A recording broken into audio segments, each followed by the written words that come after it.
Hello, you wonderful people, and welcome to another episode of Super-Fanta-Fi. This being a show where we talk about TV shows of the supernatural, fantasy, and/or science fictional genre. For today's episode, I'm going to talk about the latest episode of Timeless. A great episode, because this episode does a lot of interesting things. This is actually the first episode that ever takes place spends most of its time in present day, which is kind of interesting, because these are the moments in an episode where it's just like, oh, why doesn't Wyatt just show off his military badge? It's like, well, no, because we try to keep a low profile, but it's also like, yeah, most of the time we're in the past, so that really doesn't apply as much. So, I mean, he brings up his whole part of it being the military, but the badge won't mean as much in the past. And also later on, it's like, oh, we get separated, track me down if you, it's like, actually, I can call you. And she's like, well, yeah, it's kind of a big deal because we're usually in the past, so we can't really, no cell service and stuff like that. I'm like, right. There are benefits to this whole entire episode. Obviously, the main premise of this episode is they went back in time to save JFK because he was about to be assassinated very young in his life when he was like still in like school, much younger. And so he ends up getting brought to the present by Wyatt and Rufus, but they ended up leaving Flynn behind, which is kind of interesting. I love that the first episode where we have Flynn going with them and it's not Lucy, because like I said, that's something we're going to be seeing a lot more often. And like, oh man, like who's staying behind and who's going on these missions? But it's because Lucy was recovering from her wound because she seemed like she was kind of getting an infection because she was sick. But it's like, oh yeah, Flynn and Wyatt, this is their first time like operating together like this, so it's just kind of interesting. And even then, it's like, oh yeah, we got to get JFK back to his time. It's like, and get Flynn and get him back here. Yeah, Rufus been like, okay, yeah, you're right, sure, whatever. It's just kind of like you don't really care about Flynn. He's a litter in the back of your mind. And I love at the end of the episode, he comes back, he's just like, okay, we need to fix something about that. Get 4 damn seats in that, because next time it won't be me that's left behind. He's just like, oh, the crap had to be. I just love it. Like I said, I like that they are giving him a little more charm this season instead of just being like, well, because he's no longer just the villain, he's kind of the anti-hero in a sense. I mean, he kind of switched from being the villain to the anti-hero in season 1, but this one, I feel like it's that situation of having a little bit of fun, getting to see that more like, just adding a little more depth to Flynn's character, even more, kind of showing a different dimension, a different side of him, essentially. But this whole JFK situation was kind of interesting. He met a girl named Kayla, tried to tell her, but it did, like, obviously that was kind of interesting because, like, surprisingly enough, he ended up telling her the truth, and I wasn't expecting him to actually find out the truth. Well, I'm in the year 2018. I time traveled and everything. Handled it a lot better. I mean, obviously, it kind of made his illnesses kind of kick in, but it was like he still handled that a lot better than I thought he would. I guess in that situation of, wow, you meet a pretty person, like, in his case, that pretty girl, Kayla, and it's like, kind of makes that situation a little bit better. It's like, well, I might be out of time, but man, it does suck that he ended up learning his future. That is rough. It's just something that Kayla, obviously she didn't believe him at the time, but it's like, oh man, that's kind of rough to find out your future, especially the whole Kennedy curse, which I've heard little bits about it, but I wasn't sure. I thought it was kind of like that little weird thing, like it's kind of that acting curse type of thing, where it's like a lot of actors die at the age of 27. It's like that weird, like, entertainment curse. I thought it was kind of something similar like that. They all died at the same, like, age or something like that. It's like, no, they all just died young under just like crappy circumstances, which is just fucking depressing as hell and sad.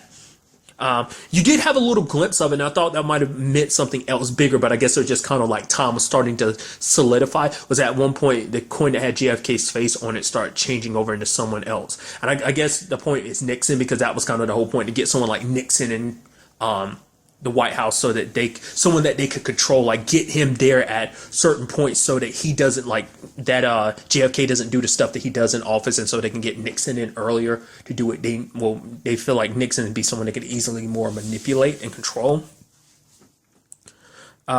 Which is kind of interesting because, well, I guess that would kind of fit too, because it's like, let's not forget, like, the Nixon tapes from season 1, he mentioned Rittenhouse. So that I guess at later points in time they tried to make contact. I guess that was them, Rittenhouse, before they had access to time travel, and it's just like, oh, at that point in time they tried to get to him. But it's like, well, now we have time travel, we can go back even further. But then that also leads to that whole question of like, well, the cycles and stuff like that. So does that mean at some point in time they already went back in time and already did that, had that whole conversation, even before what went down in season 1 with the Nixon Watergate situation, that kind of conversation, which kind of comes up more in this episode too, but nevertheless. So the fact of the matter is, I guess the fact is they never went back to it, but I guess it just means like it was heading that direction because like Tom started to solidify, but it didn't. Yeah, Emma being so gung-ho about killing him. It's like, oh, like, I guess it's so interesting. I feel like Emma does everything she can to try and impress Nicholas. So no, don't worry, I can handle it. Because it's also interesting too, because like Carol and Lucy, well, I mean, to be fair, Lucy kind of followed in her mom's footsteps about kind of being a historian and stuff like that. Because Lucy was like, oh yeah, because of Kennedy's like illnesses and stuff like that, her mom knew that as well. But sit Emma to kind of take care of things and say, oh, I'll gladly take care of it. Which her and Wyatt had that sick fight. It's like, I think this is our first time seeing Emma like handle herself hand to hand, isn't it? Like a lot of times she just guns people down, but I think this was the first time seeing like I don't know, we don't really, I mean, I don't know. I guess before she started working at Mason Industries, she went through some training and stuff like, she must have some military background to be able to hold her own like that. Like, not like I said, it just surprised me. Like I know she's a cold-blooded killer. I just wasn't expecting her to be good at hand-to-hand fights too. So, but there are a lot of things to digest about this episode as a whole. There was slightly some part of I was so kind of hoping on some level maybe Kayla go back in time with JFK. That is something that she can hold on to. She'll never tell anyone, but it's just kind of like a one-off thing that's just kind of like, oh, that's nice that someone got to know JFK. Got to know him personally like that and stuff like that. But I just thought that was just kind of interesting. I was thinking maybe on some level she'd go back in time with him, but of course that wouldn't be the case and whatnot. But it's just, I don't know, it was just something kind of interesting. But big things that went down this episode. Obviously, there's the awkwardness between Lucy and Jessica. Gia knows because Rufus ran his mouth off about and let's not forget he walked in on the whole Lucy and Wyatt thing. So obviously he's going to tell Gia. That's no surprise. But then this brings that awkwardness because Jessica there and I think Lucy, I'm sure it'd be easy for Lucy if it's like, oh, Jessica, she's a terrible person. But it's like, no, she's a cool person. She's great. I'm still waiting for that turn, but it does seem like legitimately they aren't going to do that. That maybe this was the point, maybe that was actually Carol's decision. Maybe that was kind of a calculated thing by making Wyatt get his wife back. That meant that Lucy, she felt like maybe it gives Lucy one less reason to be a part of that group potentially.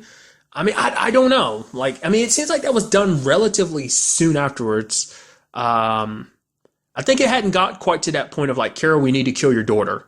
But that's your great granddaughter. Who cares? Then with Nicholas, so I don't know. I'm still waiting for it because I'm just biding my time until we find out that's the case. But maybe it's just an a happy accident. Maybe not. I don't know. The fact is that Emma kind of threw that out there. It's like, oh, I guess you don't really care about Lucy anymore now that you got your dead wife back. Like, it seems like that was so purposeful, I mean, because I think that says a lot. Because it's like, well, I mean, to be fair, they probably did a lot of extensive research on everyone on the team, so they probably know Well, there's also she was with Flynn for a while, so maybe because she read it from Lucy's diary, so maybe that's an element to it too. But nevertheless, but getting back to it, you hear both of them. There's the back and forth between how they feel about it, because obviously you have Lucy making excuses to kind of go with them. I think it's also to make herself feel like no, I'm okay. I can handle this. But also because she doesn't want to be left behind, because maybe on some level she didn't want Jessica and Wyatt to spend so much time alone, because it's like, oh, maybe she feels like she's acting like she's okay, but it feels like Wyatt's slipping through her fingers type of thing. And then she hears these stories about Wyatt and Jessica. They've known each other since high school. They've been together that long. They have problems here and there, but they've been through so much, these stories about Hawaii and stuff like that. So it's that. But then Jessica sees the way Wyatt looked at Lucy when Emma had that knife to her, and it's like, oh.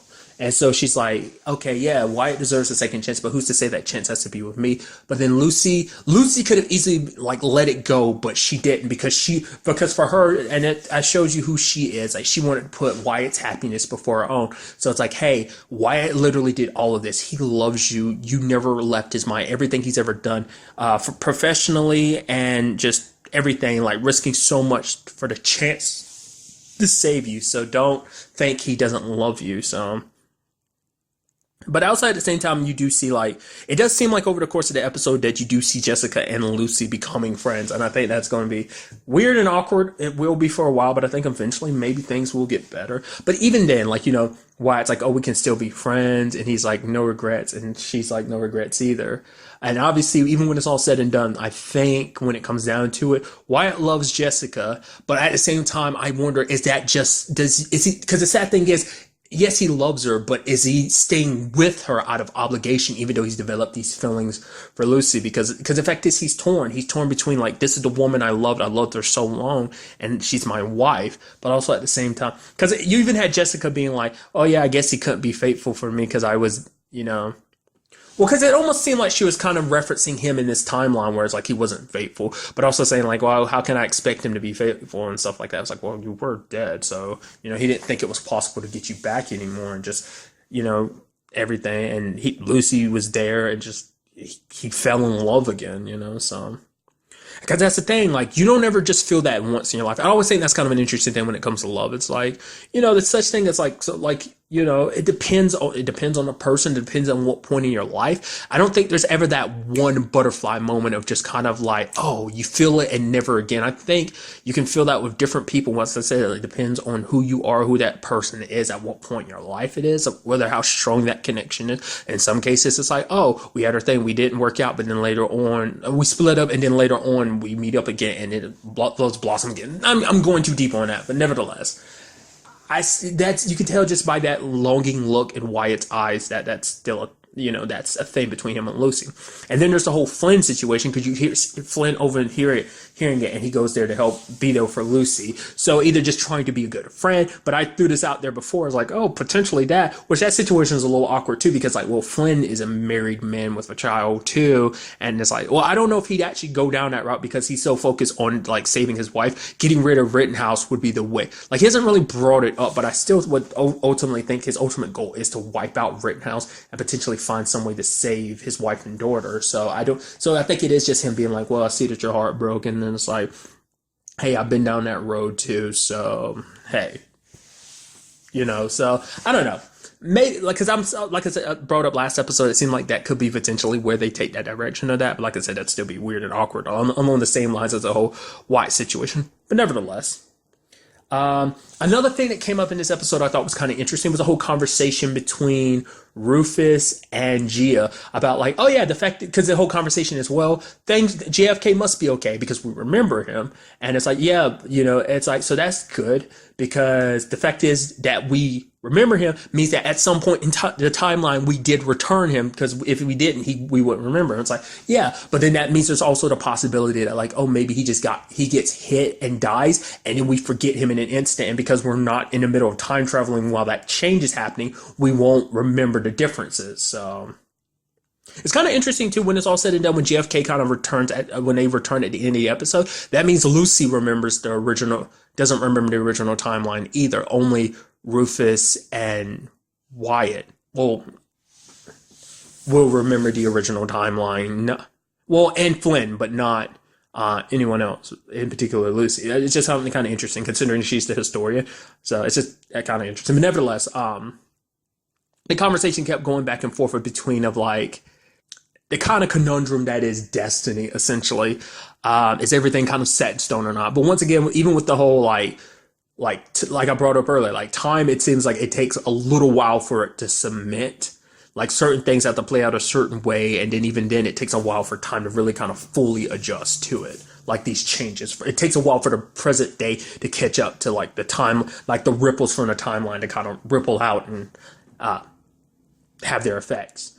But I also brought up an interesting conversation, because Gia's kind of all about it. Like, well, what if everything that's happened with her, with the visions, her heart murmur going away, that there's some higher power, which, for Rufus, he doesn't really believe in one. He's kind of like, no, like, there's no such thing as a higher power. The fact of the matter is, it's like, if there was really a higher power, why would things happen the way they do? Like, rather than it just being like, oh, this is just like shit happens, essentially, like that means there's some grand plan and some dude out there, some being out there just letting things happen, let terrible things happen. It's like, rather than intervene and doing this and that. So it's like, why would anyone do that? So he, and it's just kind of like, there is no God, like essentially God doesn't exist or whatever, which is kind of interesting, because I think that's kind of like the typical, like, without really getting into it, that's kind of like the whole thing between science and religion. Like, obviously, like, for some people, both can occupy. In other people's cases, they can't. And I'm curious to see where Gia lands. I guess, like, the way this conversation's come up, like, I guess it's never come up before.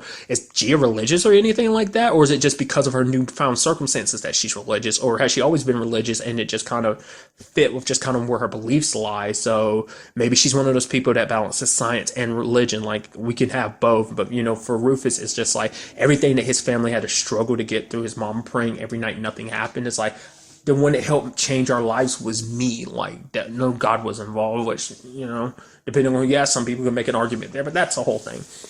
The main point I wanted to bring up is the fact is Rufus tried to tell JFK not to go to Dallas, where he gets assassinated. They come back, he still got assassinated anyway 2 years into his pregnancy. But it's like, no, I told him to go to Dallas. It's like, no, he got assassinated in Austin. So that brings up the question, like, no matter what, things are always going to play out the way. Just kind of the example that we had used was the whole situation with Rufus in last week's episode. Like, no matter what, yeah, things might play out a little bit differently, but the end result was still the same. That dude died.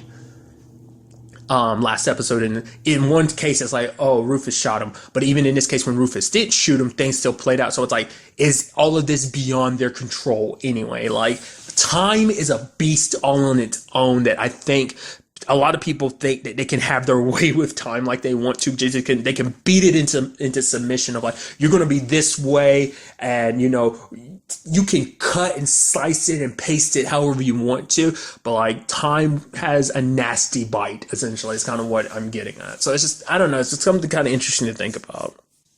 The other thing that popped up this episode is, well, Carol and Christopher, because Carol brought up some interesting things. Apparently, obviously, she was super young when she had Lucy, and she's known for a long time, apparently, since she was 15, about the whole Rittenhouse thing. She was actually going to give Lucy up for adoption so Lucy wouldn't be involved in this, which you wouldn't think that, the way she's trying so hard. I mean, but that is that situation. That's come up even in season 1, the whole question of like, well, these people who are part of Rittenhouse, like, if you walked, like, the leader of Rittenhouse was killed and his son survived, and his son went off and basically continued Rittenhouse. I mean, to be fair, there were other followers and believers, so who's to say like they didn't just pick up too? Maybe they accommodated around that kid, like whatever the case may be, like maybe meeting them back in season 1 just pushed him to follow his father's rules. Even, that's something to kind of consider. And there was that other dude that Lucy met that was Rittenhouse, that even though like Lucy and him talked about like, oh, you don't have to be this way, he didn't want to either.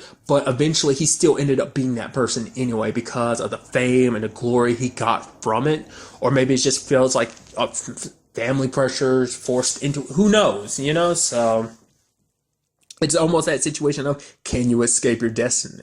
Because something I was wondering too is like, is that just because Carol of this timeline, did Carol in the original timeline with Amy and being sick, did she feel that same way? Because the fact of the matter is, because in this timeline, Carol doesn't care about Amy, but the fact of the matter is she had a daughter in another timeline. So that makes me think on some level, this whole Rittenhouse situation, she never wanted it for her family. Maybe she walked away from it, Potentially, maybe the Carol at that time when she got sick was like, no, I don't want you to be a part. Because the fact of the matter, she had a daughter outside. Well, to be fair, I forgot.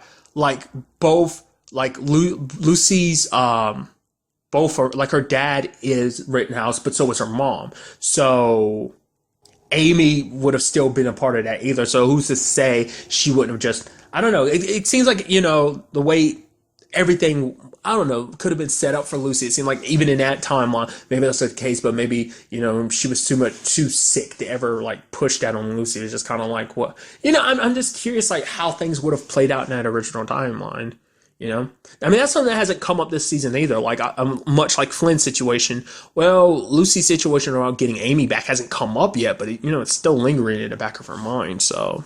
But sadly, all this situation did was kind of put like Agent Christopher's family in the sights of Rittenhouse. And it was even Agent Christopher kind of like, oh, I guess I know your daughter better than you. Because do you really think that Lucy's just going to sit on the sidelines? It's like, no, because it's like, and Agent Christopher was right. I mean, it's like, if you want your daughter so safe so badly, how about you quit this Rittenhouse situation? You're willing to serve the group that's willing to kill your daughter.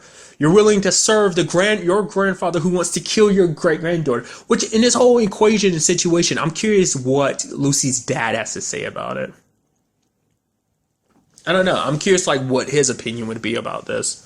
I wonder would we ever even see him this season or not? Probably not. Because they're probably just no longer necessary. It's like, well, you went through the trouble of getting arrested, so we don't care about you anymore. So, I don't know. The episode left me with a lot to think about. So it's a very, very great episode with all that it brought up. And just, like I said, also being set in modern day, like most of the time. Yeah. Like, legitimately, there was only one scene that took place in the past. Now I'm sitting here thinking about it, seeing JFK like about to go, like talking to his friend, and then going to see the principal or whatever who's about to kill him. That's the only like past scene in the episode. Everything else is set present day. Like I didn't realize that literally 95% of the show took place in present day, because all the past stuff takes place off screen, because it's like, oh, they're going 1 second and then they're back. Like, oh yeah, we put JFK back where he was supposed to be. So I don't know. Like I said, it's still kind of sad, because you do hope on some level maybe you can change things, because they have been like, trying to tinker with time and like, no, what we're going to do is we're going to make the best we can of time, especially even JK being like, was I a good president? And Lucy's like, you were one of the best. And he's kind of like, okay. Because it seemed like even he didn't have much faith in him. It's like, my brother Joe should have been the one he was the one that was a lot more disciplined. Me, I'm just kind of like, I'm me. I'm not the one that was kind of built to be president, So, like I said, plus finding out about the rest of his family, it's just a tough situation. Kind of went from kind of complex thinking to kind of a bit of a downer, so I do apologize about that. But nevertheless, like I said, this has all kind of got me very interested to see what goes down in the next episode, especially what is Agent Christopher going to do now? Because obviously this isn't going to stop Lucy. Also, like Flynn asked, and when the hell are we getting this fourth seat installed so we can get all four of you going on missions instead of being like, who's going on this mission or not? I wonder if there are going to be any situations where Jessica goes or not. Ultimately, we will have to wait and see. But really, that's all I want to talk about in this episode. Till the next time we meet, be happy, be safe, live life to the fullest, and enjoy it. Good day and good